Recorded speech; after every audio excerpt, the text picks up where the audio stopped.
going to begin this evening's program. And we're really fortunate to have two very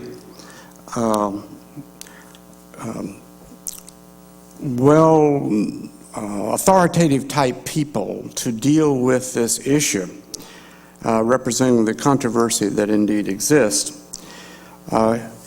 Here, seated near me, is Jonathan Rauch, who is a correspondent for the Atlantic Monthly, a senior writer and columnist for National Journal. His most recent book, which I suppose is the one that's available back here, is entitled Gay Marriage, Why It Is Good for Gays, Good for Straights, and Good for America. He's a writer in residence at the Brookings Institution in Washington, D.C. And to my far side here is Maggie Gallagher, who is president of the Institute for Marriage and Public Policy.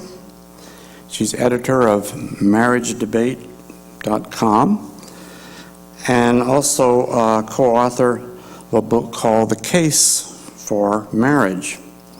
She's a leading voice in the so-called New Marriage Movement and also named by National Journal to its 2004 list of the most influential people in the same-sex marriage debate. So we're really pleased to have both of them here in this very important conversation. And by mutual consent, Jonathan goes first. Jonathan.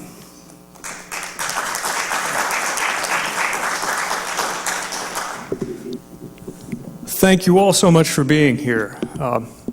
Gosh, it's the first time in Santa Barbara. I've been here approximately 24 hours and have already decided to move here. What an extraordinary place. Thank you to Maggie, thank you to Wade, thanks to all of you. This is in many ways the great debate of our time. My name is Jonathan Rauch. In 49 out of 50 states in this country, it is illegal for me to marry anybody I love.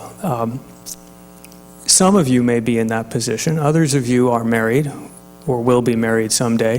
For those of you who are straight, I ask you for just a moment to imagine what life would be like without the prospect of marriage. Not only without the marriage you may happen to be in right now, but growing up, the first kiss, the first date, the first going steady, all with no hope that any of this would end in the stability, the community acceptance, the domesticity that goes with marriage. I think you find your life looks very different and not improved. There are today 9 or 12 or 15 million Americans in that position, and I'm one of them, and I can tell you it's not a nice place to be. It's a situation that I regard as unfair and unsustainable, but above all, unwise. You gathered from the title of my book, where I come out on this, no mystery. I think that same-sex marriage is the trifecta of modern American social policy. It is a win-win-win. You don't get many of those. It is good for gay couples and gay people, whether coupled or not. It is good for society. It will stabilize communities. It will shore up, in my opinion, marriage itself, much likelier to help the institution of marriage than to hurt it. Good way to explain that is with reference to one of the social facts that we now know as certainly as any other out there in the literature. Marriage improves people's lives. Married people, because they are married, are healthier physically. They actually live longer. They are emotionally happier. They have less depression. They have less suicide, less mental illness. They are financially better off. They are wealthier as a result of being married. Why is that? It's because marriage doesn't just ratify an existing relationship. Marriage fortifies the relationship, and that is because marriage is not, contrary to what many people seem to believe, a private contract between two people. It is a contract that a couple makes with their community. They stand there together and make a promise to the community that we, the two of us, will be there for each other from this day forward, and in exchange for that, you, the community, recognize us as family and provide us with the tools, not benefits, very few benefits of marriage, but the tools that we need to look after one another so that, for instance, we can both be in the same country together. We can look after each other, no questions asked in the hospital. We don't have to testify against each other in court. We can inherit our disability in case one of us gets sick and so forth, can't work. Marriage creates family. It creates kin. It takes people who are not related in any way, shape, or form and turns them into next of kin. And ladies and gentlemen, everybody needs family. It is crucial not only for individuals, but for society. It is very important for individuals, of course, for gay couples, who are the only people in America who are locked out of the culture of marriage and all of the goods that it brings. Only gay people face the problem that marriage is unattainable. And that has proved a scalding deprivation for gay couples, but also for gay individuals who've grown up in a marriageless culture and all of the instability that in the past that has imposed. Yes, this is a civil rights debate. That's important to understand. I think that straight Americans would never deprive themselves of the opportunity of marriage. I think it's unfair for them to put gay people in that position. But more than that, marriage is about the integration of our personalities and about the integration of sex, love, children, yes, children, and marriage. Children, absolutely. Marriage is essential for them, and 28% of gay couples, according to the 2000 census, have children, are raising children. It is beyond me why society would be better off for those kids to grow up out of wedlock. It sends all the wrong signals about marriage. Marriage is, of course, good for society. Society benefits when people form stable, settled, responsible families, look after each other, look after kids. Marriage is a much better context than anything else we know of for raising kids. It is in society's interest, this ought to be obvious, for individuals in society to be healthier, happier, and wealthier, and that's what marriage does. It is also in society's interest for people to be stable. A thought experiment. Gay couple next door, would you rather they be unmarried or married? Seems to me pretty obvious that your community property values are going to be higher if you have a married demographic than an unmarried demographic. Finally, the most elusive point of all, but I think in many ways the most important, is it's widely assumed that gay marriage is an attack on the institution of marriage. It is, no doubt about it, an important change in the boundaries of marriage. I think it's impossible to deny that. But what will the effects be on the larger culture? Many people assume the effects have got to be negative. It's not at all the case. I believe the effects are likely to be positive. I think we face a crossroads in this country of commitment to marriage or splitting up into a host of alternative arrangements, including partnerships and cohabitation and civil unions and various forms of marriages and so forth. Gay marriage sends a cultural signal that is very, very affirmative about marriage. It says marriage is the gold standard for committed relationships. It says sex, love, marriage, and children go together. It says marriage is an opportunity and an aspiration that everyone should have, and it's something that in many quiet and subtle ways ought to be encouraged. Marriage is in serious trouble in America today. 1/3 of all American children are born out of wedlock, a staggering number. Half of new marriages end in divorce. Increasingly, young people are choosing cohabitation instead of marriage. But ladies and gentlemen, the problem today is not gay couples who want to get married. The problem is straight couples who are not getting married or not staying married. Gay marriage is not part of the retreat from marriage that straight America has been involved in for the last 30 years. It is part of the road back. It is part of replacing marriage as an ideal and a template that is not equivalent to, but is in fact superior to other lifestyle choices. We don't force anybody. There's nothing wrong with not getting married, but it sends a very positive signal to children, whether you're black or white or male or female or gay or straight, or for that matter, for adults, whether you're old or you're young, whoever you are, marriage remains the ideal. It remains the ultimate commitment. Thus it is, I think, that we miss a splendid opportunity if we don't have gay marriage to shore up marriage. As I said, it is not often you get one of these, an opportunity potentially to strengthen marriage, to strengthen communities, to strengthen couples, to integrate gay people into society, and indeed to make them better as people.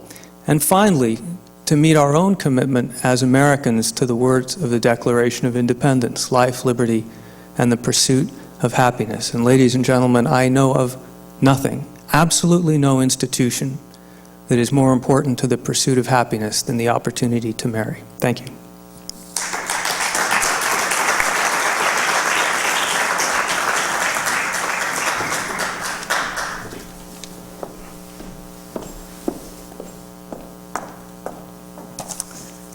Thank you.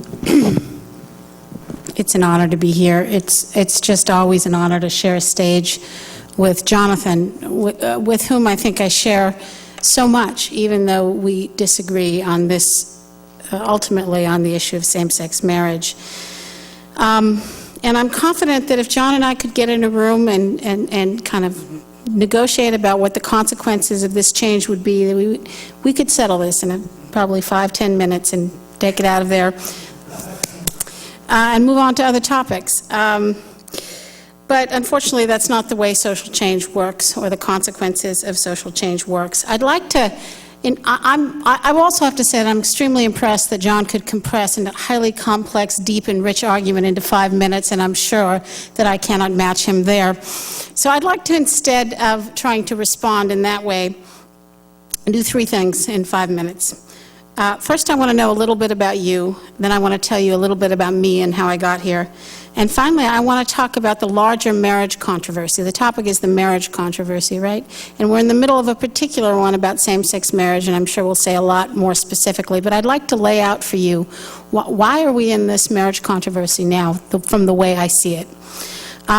First, about you. Can we have a show? I'd like to figure out how many of you are inclined to think you're in favor of gay marriage, how many tend to think you're against, how many are either unsure or would prefer not to disclose. So how many of you are inclined to be in favor of gay marriage?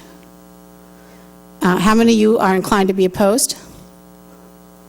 I think that's none, actually. And how many of you would prefer not to disclose? One maybe prefer not to disclose?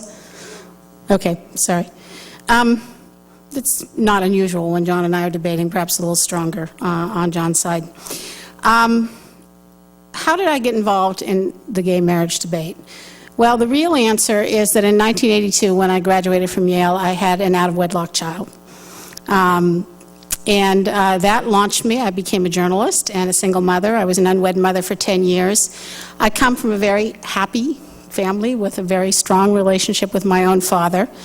And although like all mothers, my child is the most precious thing to me, and I certainly have no regrets at all about it, I became aware of, first of all, the large number of children in our country. When you began to see in these 80s these large statistics about the percentage of children growing up in fatherless homes, some large numbers of whom had not seen their fathers at all in the past year, that became more than a statistic to me, because it's what happened to my son. And I began to reflect on how, as privileged as I am, here I am, a Yale graduate, I think I'm a pretty good mom, I have a very supportive and affluent family helping me. I began to reflect on how I could not give to my son everything that had been given to me, right, from both of my parents working together, and how much more difficult it would be for people who didn't have their parents' wonderful marriage to rely on and all the benefits that it gave them, as all those other single mothers out there raising their children alone. And I began to, at the same time, there was this vast increase in social science literature, which when I had my son, scholars were extremely optimistic about how high rates of family fragmentation, large new numbers of single motherhood represented progress. It was liberation for women. We're getting over those old taboos about family structure. And yet, by the late 80s, we began to get some serious concern from social scientists that, in fact, there are real problems for children when they're raised when their own mothers and fathers don't do this simple thing of getting and staying married for their children. And so I became launched in this odd career. Some people know me as a syndicated columnist, but I've written 3 books about marriage. I've worked with some of the top family scholars. And what I've done for most of that career is going around the country saying things like, well, you know, children need mothers and fathers, and marriage is how we get that for children. And this perspective, and by the way, although it's very true, as Jonathan says, that marriage is in trouble in this country, and I'm going to talk about that in a minute, it's also true that this kind of what I call intellectual organizing, not just by me, of course, really did make a difference. That instead of doubling every decade, for example, the rates of unmarried childbearing appear to have tailored off. The divorce rate peaked in 1982 and is beginning to decline. And the decline, by the way, the New York Times reported a few weeks ago, is concentrated among people with college degrees, which happen to be the kind of people who read books like The Case for Marriage and pay attention to the social science research on what happens to children when they divorce. And the people who are married report higher commitment to marital permanence. Black children are more likely, just slightly more likely, it's just the briefest turnaround, but after, again, years and years, decades of having these figures get worse and worse every year, we seem to have turned a corner and have begun the process of strengthening marriage as a social institution. And it's a big job, because marriage really is a very important social institution. And the crisis we face, when we talk about why are we here talking about a major change in a structure of a basic social institution, there are lots of true answers. One, of course, is the immense progress towards treating gay people with greater respect and dignity in the public square.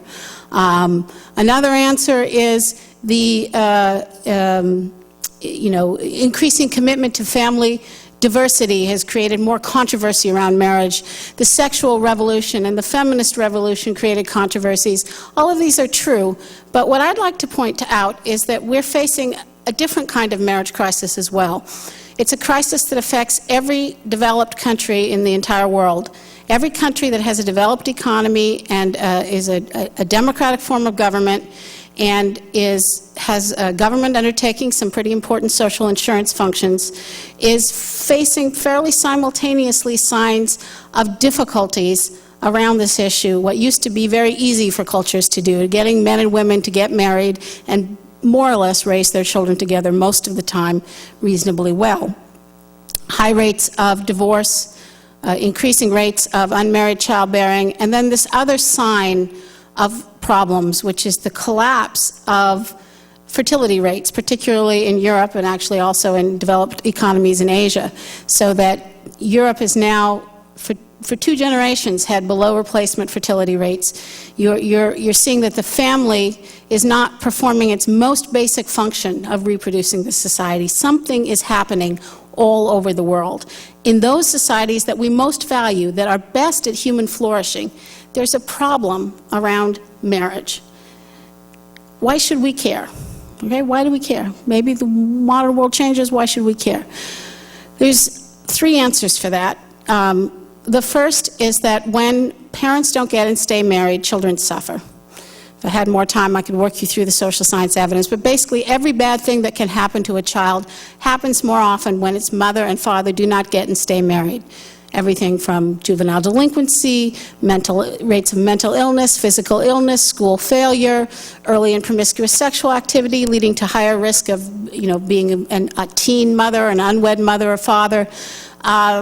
In every way we know how to measure, children do better off in one particular family structure of the family structures that have been well studied, which include blended families, cohabiting families, and intact married families. And I just want to briefly sum up Child Trends, which is a very mainstream organization, to show you how broad this consensus has been. Many things affect child welfare. This is not the only one, but marriage is one of them. Research clearly demonstrates that family structure matters for children, and the family structure that helps the most is a family headed by 2 biological parents in a low-conflict marriage. There is thus value for children in promoting strong, stable marriages between biological parents. The second reason it matters, so children suffer when adults don't give them this kind of protection. The second reason it matters is that whole communities suffer. There isn't a social problem that we deal with domestically that doesn't have at least some relationship to high rates of family fragmentation. So taxpayers, communities pay a price. But the third reason is that in the long run, it may be possible for society to successfully reproduce itself over time without marriage, but we don't actually happen to know of any, right? Marriage is the way in virtually every known human society in which men and women come together and make the future happen. So when I look at the marriage crisis that we face, it is a crisis that has nothing to do with gays and lesbians. It wasn't caused by them. It hasn't, I certainly do not want to scapegoat gays and lesbians, but it does have everything to do with the fact how committed we are as a society to strengthening marriage, to increasing the likelihood that adults are committed to raising their children together, that men and women raise their children together under the rubric of marriage. And it means for men and women who are attracted to the opposite sex, the passive option, unless you put an enormous amount of social energy into trying to direct the erotic energies of young men and women into this thing called marriage, the passive option is lots of fatherless children across multiple households, and there's an intergenerational downward effect of this happening. What does this have to do with same-sex marriage? The very moment in which, what I've done for the last 15 years, the moment at which we're trying to reconnect marriage to its roots, to move it away from the idea that it's just about the adults' relationships and how happy you are with it, and to seeing it as a core way in which men and women, in connecting it to its roots in managing this human phenomenon you can call procreation or babies. What same-sex, let me just tell you first of all, in the middle of a crisis like this, I didn't think that we should be going to conduct social experiments on this institution, right? I simply do not believe that it's prudent or wise when you have 24 million fatherless children in your country to say, the one thing we're going to do to the law of marriage is to change it so that it's no longer about bringing together men and women to make the next generation. It's now about something else. Maybe it's about making kin out of adults, which is one of the things that marriage does. Maybe it's about affirmations of adult intimacy needs. I don't know what it will be. But I don't think that, that we have to face the reality that if we move towards a unisex vision of marriage, we are fundamentally altering its relationship, its core relationship to this thing called making the next generation and uniting that baby to its own mother and father. And I don't think that it's wise, and I don't think it's kind, and I don't think it's compassionate to do so in the middle of a marriage crisis of the dimensions that we're currently facing. So, fundamentally, how do I know that this is what same-sex marriage will do? First of all, I know it because that's what every court decision that has gotten us to same-sex marriage has done. If you to get to same-sex marriage as a civil right, which is the main argument being made, you have to say there are no differences, no relevant differences between same-sex and opposite-sex couples. You have to downgrade from consciousness, therefore, the one kind of big glaring difference, which is that only sex between men and women makes children, and only marriages between men and women unite the two parents of the child into one family unit. And we have to say, therefore, first of all, that this is no longer part, if it ever was, of our core understanding of what marriage is supposed to do. And the second thing we're going to say is that people who hang on to this older vision of marriage, I think what you might call the conjugal vision of marriage, are like bigots. We're like bigots who opposed interracial marriage. I don't understand I know how difficult it is in the current environment or in any environment to raise young men to be good family men, to get young people to do any of the difficult things they need to do if they're going to give their children this benefit. And I don't think that they're going to be able to do it in a society that says the idea that children need their mothers and fathers, and that marriage is the institution that's about making this happen, that this idea is itself an example of bigotry or animus. And that's why I entered this debate very late. I thought it had been too dominated. Without prejudice to how important the debate on gay and lesbian civil rights, the integration of gay and lesbian people into society or homosexuality is, that the debate had been dominated by people for whom this was, and I'm not speaking of Jonathan particularly, for whom this was the primary issue and really the only issue on the table, and that we needed to have more people thinking seriously about what it would mean for marriage and what it would mean, therefore, for our chances of resolving this one great crisis that we don't yet, frankly, as John says, we don't yet, frankly, have the answer to. Thank you.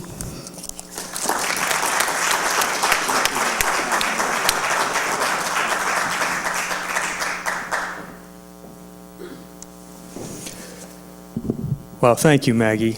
And thank you all for listening so attentively.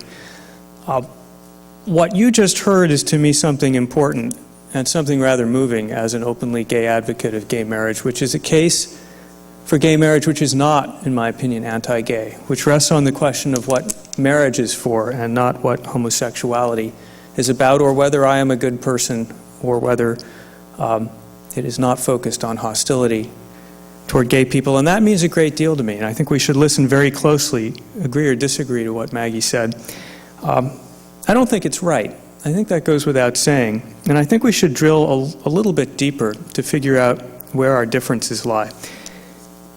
One of the questions of where our differences may lie is, what is the obligation of the state and society toward the individual, toward the human life, the gay person in society? Maggie used the phrase social experiment. With all due respect, I am not a social experiment. I am a human being with real aspirations and goals. Now, it may be true that gay marriage might not be ideal from the point of view of straight America. We'll get to that question in a second. But let us never forget that there are millions, literally millions of Americans bearing a severe hardship, and that is exclusion not only from the fact of marriage today, but from the culture of marriage and the aspiration to marry. And this is a life-deflecting and in many cases even a life-deforming experience. And it is not good enough just to say that gay marriage might be bad for somebody else, therefore all these gay people don't have it. In fact, every life is important, and those gay lives must be weighed in the balance. Maggie has written in an article, National Review, "Will same-sex marriage strengthen or weaken marriage as a social institution? If the answer is that it will weaken marriage at all, we should not do it."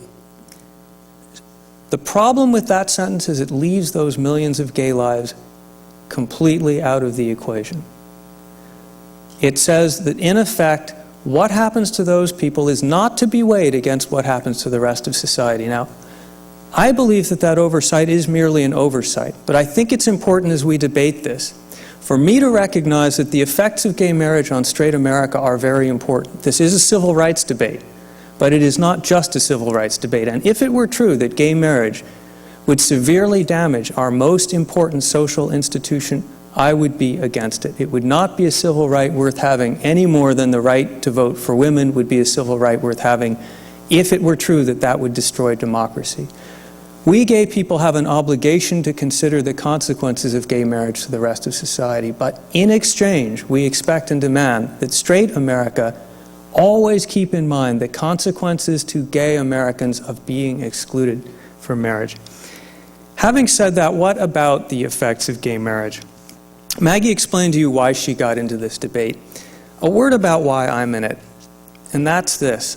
I think there is a right answer to the gay marriage issue. I think that Europe has to a large extent got this wrong. I think Canada is in the process of getting it wrong.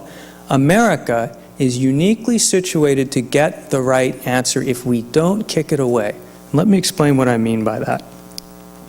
I was on NPR this morning, here, the local station. And, amongst all the